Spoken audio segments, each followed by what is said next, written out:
Okay, so I'm here to talk a little bit about overconsumption, a bit of the elephant in the room, in a way, with all of this. The way that our economy is set up to be linear and growth-orientated and in many ways predicated on this increased levels of consumption, what that means for our ability to really implement a meaningful circular economy. And yeah, so what are some of the social and environmental impacts of that? And then what can we do? Looking particularly at how we can really marry the positive social outcomes that come with circularity and a move away from more our linear growth-based economy with some of the environmental outcomes and the big part circularity and the policies associated with that have to play. Okay, so many of you might be familiar with this heuristic. It comes from economics.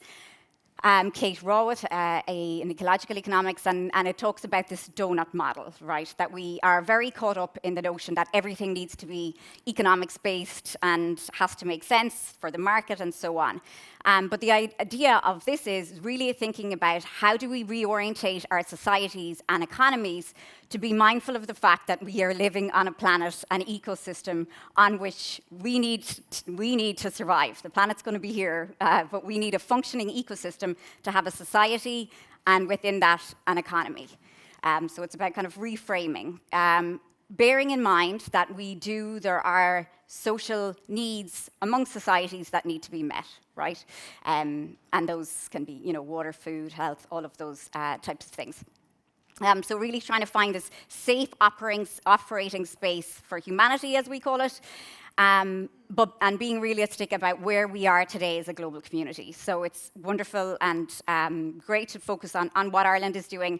I guess I'm taking a little bit of a step back because our ecosystems don't respect national borders. We have a functioning planet and we're all very much interdependent. Under our current approach, one way of thinking about the extent to which we're living in this safe operating space for humanity, this nice green donut, is conceptualized by the Global Overshoot Day. So the day of the year on which we reach the level of resources that we should use, that should be budgeted for that year. Globally, that's on July 24th. In Ireland, it's April 29th. So we would need 2.5 planets to support the level of material consumption that we have in Ireland if everybody lived at the same rate as us. Then kind of bringing that here to get as well, there's people here in the room who are very aware of all this and who can speak to waste with much more expertise than I can. But just to say that, if we think about this graph just shows the generation of textile waste in Europe in 2020 in kg per capita. And if we look, Ireland is in the conspicuous position of second from the top there with the level of waste that we have. Whereas similarly, we're making progress on lots of things, but we need to be realistic about where we are globally and where we are nationally. Not to take from, again, the initiatives that are happening, but a lot of work to be done. And if we are to take waste and food waste and textile waste as an indicator of the extent to which we are drowning in stuff, this is a pretty clear indicator of that. So the ecological effects, people here are all very well aware. We're depleting a very finite set of resources, increasing greenhouse gas emissions, generating vast amounts of waste and pollution, and so on. And again, putting this into the global context, this is projected by the World Bank to really be on the rise. Now, part of this is down to a growing middle class in large middle-income countries with large populations. That's not to say, and that in sometimes people respond to that saying, well, Ireland's small, so what's the point? But rather, I think the more appropriate response is to say, well, we in higher income nations have more of an impetus and more of a responsibility to implement the innovations that we're talking about here today at scale and at pace to kind of allow for that redistribution. Okay, so I'm going to talk a little bit briefly about two concepts in environmental social science that are very well indicated, are very well documented in our research, and it's and actually, David talked a little bit about this in the graph that was there, but the extent to which our global supply chains and global markets are set up in a way that we, of course, there are exceptions to this, but by and large, if we look at trade relations and the energy, human resources, and waste that are embodied in trade, and the percentage of exports as a percentage of your GDP and so on, we can very clearly map that there is this imbalance happening, whereby higher income nations are using lower income nations as a tap for cheaper resources and cheaper labor, and then also as a sink, right, to send some of our waste over to process. And this leads to what we call the Netherlands fallacy. So we've got this nice gentleman on a bike with the windmill in the back. We're kind of shielded from the worst impacts of our overconsumption, which makes it difficult to kind of create that impetus for change, for citizens to really press on policymakers to scale some of the initiatives that we're talking about today. And that's a real challenge. There also, if we kind of marry, you can't talk about the ecological consequences without the social, giving again to the previous point that we are a species that is relying on a planet. So we have, obviously, there's the local effects of pollution when we, send waste that's not properly processed to lower income countries.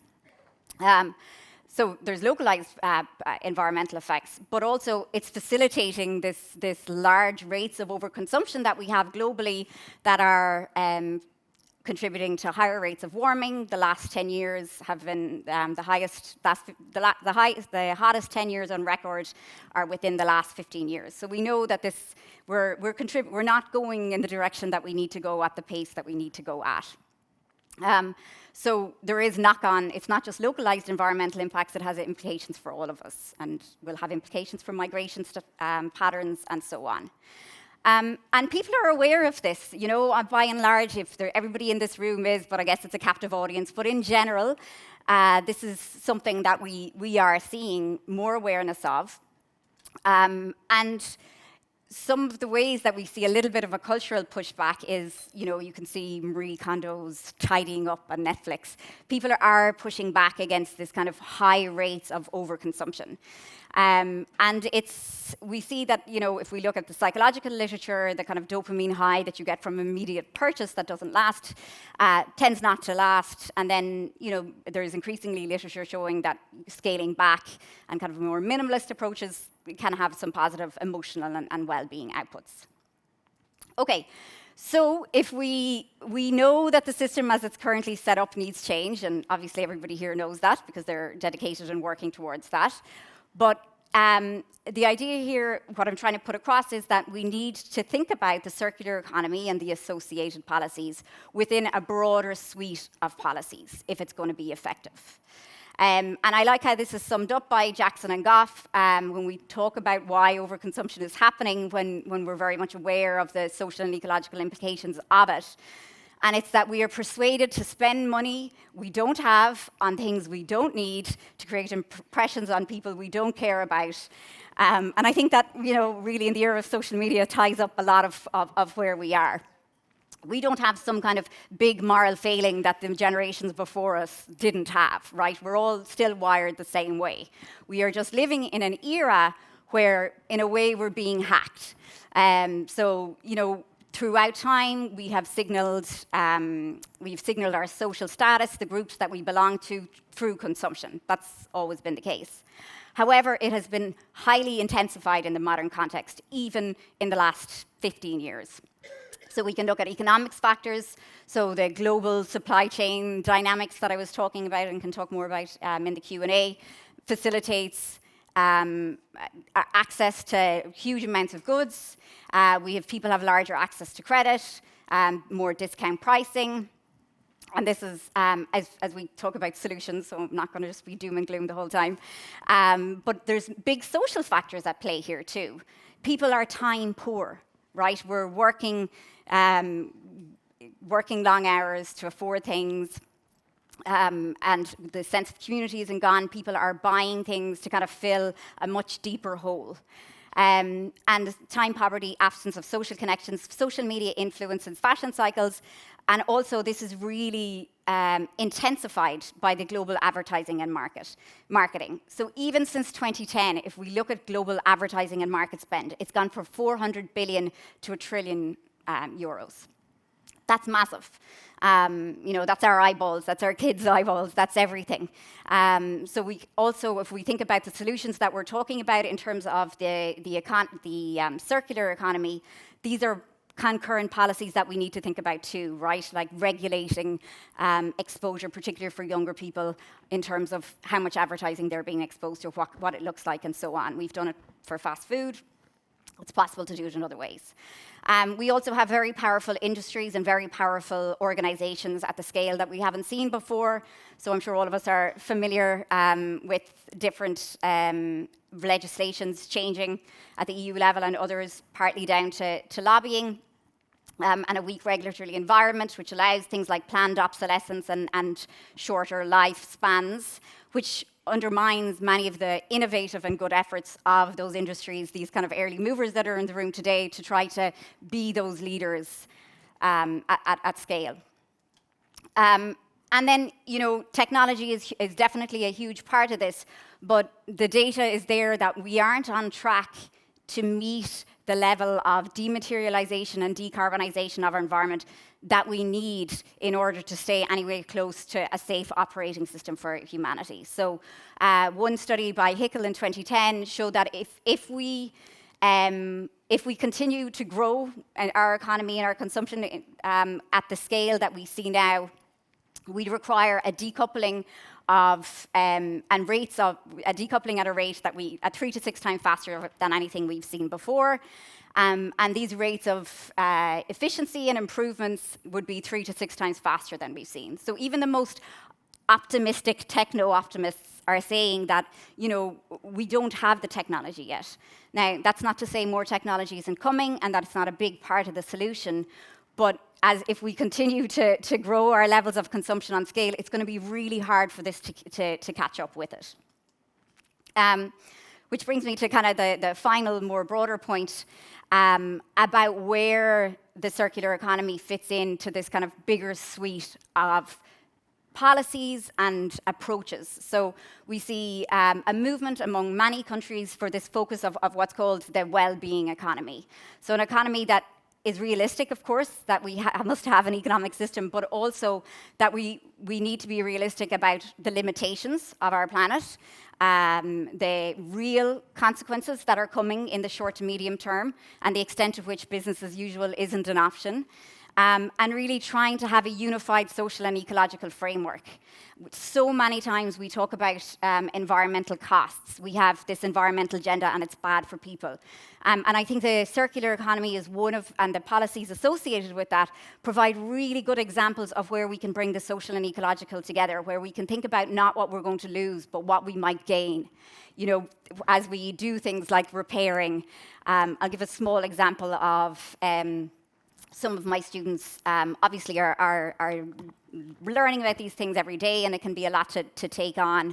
And we see rates of eco-anxiety, eco-guilt on the rise among everybody. Actually, the EPA study about climate change in the Irish mind shows this very clearly. And we know, again, from the literature that the best thing that you can do feeling like that is to feel some level of agency. The circular economy, the right to repair, all of these things offer that opportunity. A small version of that is, say, the students in the sustainability degree in UCD set up this exchange whereby the faculty came and brought their clothes, and then the students were able to take them for job interviews and stuff, so that they weren't buying formal clothing, which of course none of them wear anymore. So, not only did they feel that level of agency, there was a level of connection. The students were able to talk to the faculty about what job they were going to. So there's a real opportunity here. Yes, it's scary, and I'm making that economic or the very pressing ecological case, which is the reality. But we need to face up to the problem to really talk about the kind of drastic level of solutions that we do need. But they don't all have to be negative. It's about kind of well-being, and planetary well-being can go together in lots of positive ways. Okay, thank you.